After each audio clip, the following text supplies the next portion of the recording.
continuing right where we left off in the last video, we're going to take a look at root, the root user of the whole computer, and get a little bit more of a view of how these users work. So just how I logged in as user JC. In fact, if we scroll up a little bit, you can see where we logged in as JC before, and then we have the history doing stuff as user JC. All right. Just as we did that, I can just log in as nothing.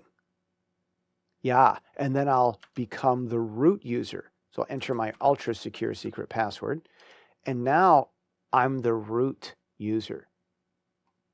So if I were to type, who am I? I'm root. And this is where the term comes from. You might have heard root your phone. See, this root user can go anywhere. See, as root, I can type ls, and I can look in Jesse's folder. I can go up a directory, ls. I can go into JC's folder. Oh, I can go into either one. No permission problems. I can type ls. I can see what's in there.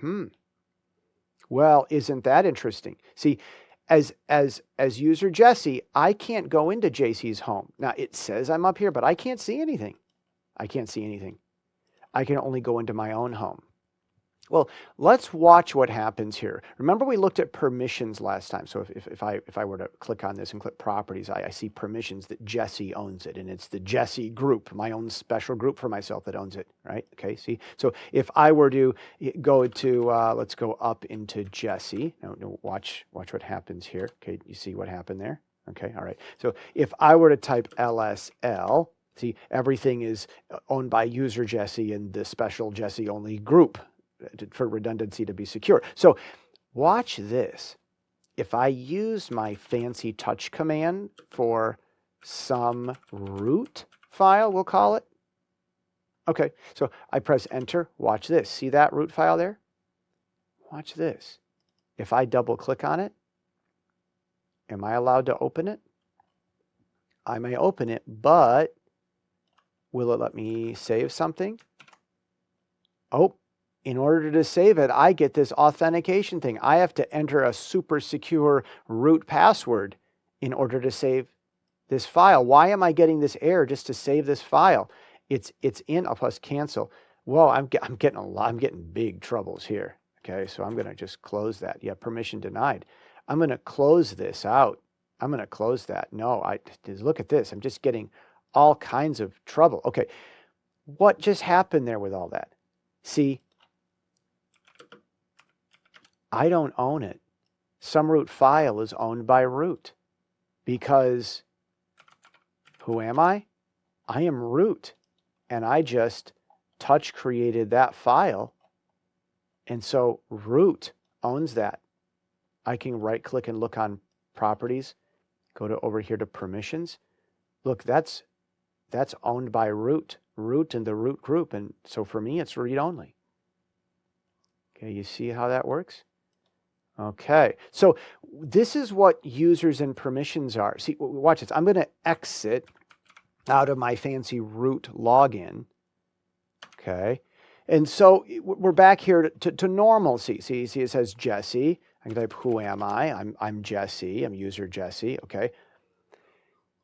As a normal user who can't go create all kinds of files and all kinds of stuff anywhere on the computer, only my stuff, it's a normal user, I get the green light, green money here in the terminal. See that dollar symbol there in the terminal? That's telling me that I'm not root. I'm just a normal user with limits who can only touch my stuff.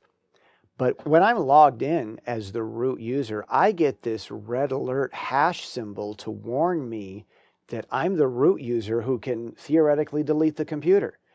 So this is the term root your phone, if you've heard of probably Android phones, rooting your phone to install some special app, because Android phones come with only a normal user, and you're not allowed to do this on an Android phone. You have to install a special operating system that allows you to do that if you want to do that on your Android phone. That's one reason that Android phones are so secure, because no one can just become root to peruse around and look at whatever they want. that's a little bit about the root user. Let's do one other thing and show you what root can do. Again, if I do list long here, I can see some root file. I can make it so that Jesse owns that file. In fact, I could goof around and make it so that JC owns that file. So let's do this. Change owner, and we'll do user JC in group JC, because remember, everything shows up twice, okay? And we're going to do some root file. That's this right here, okay? Now, here we go. Boom, press enter.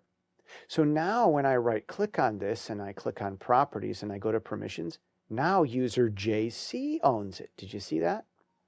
Okay, well, let's make user Jesse the owner of that file right there. We'll do the same thing, chown Jesse user Jesse, the group, some root file. Press enter here, and now look at that, it magically changed right there. And if I type LSL, now Jesse owns some root file.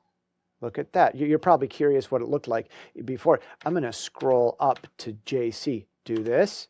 Okay, see, it's back to JC. Okay, I'm going to go up to LSL. Pressing up is fast in Linux. Look at that. See, now it shows that user JC owns it. In fact, I could make root owner it again. Let's make root owner it again. Okay, see this? There, now root owns it. Okay, LSL. See, root owns it. You see how the root user can just change who owns what. Well, we'll go back to letting Jesse use it. Okay, so now it's Jesse's file, and I can edit it without a problem. I can double click this. Okay, all right, now I can, oh, you might have my super secure secret password there. I can press Control S for save, and now I can save it no problem.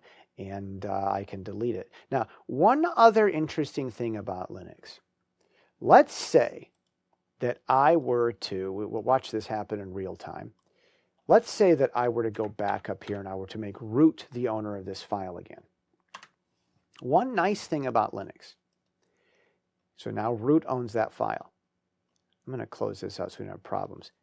Even though root owns that file, I can't edit it. It is in my home. And the way the Linux desktop is set up, I'm still allowed, I'm going to press delete, to delete that file. That's still allowed.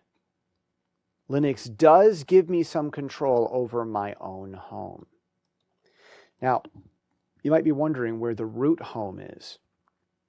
Because if I go up here, there's no root home, right? The root home is here. I go up again. This is the root home right there. See, if I were to go up and up here again, right there is the root home. And I'm not allowed in there because that's the root home. So if I were to go into root, here you go, right? Okay, you're watching. We're going into that folder there, okay? It's going to show me the tilde because that's my home. I can type pwd, I'm in root. So I can go back here, home, JC, for example, all right? So now if I were to type CD, just CD, that will take me to my home. See, I'm back home. And yes, so root has a home, but it's not inside the home folder. Root's home is in the root folder here. Here. Root's home is in the root.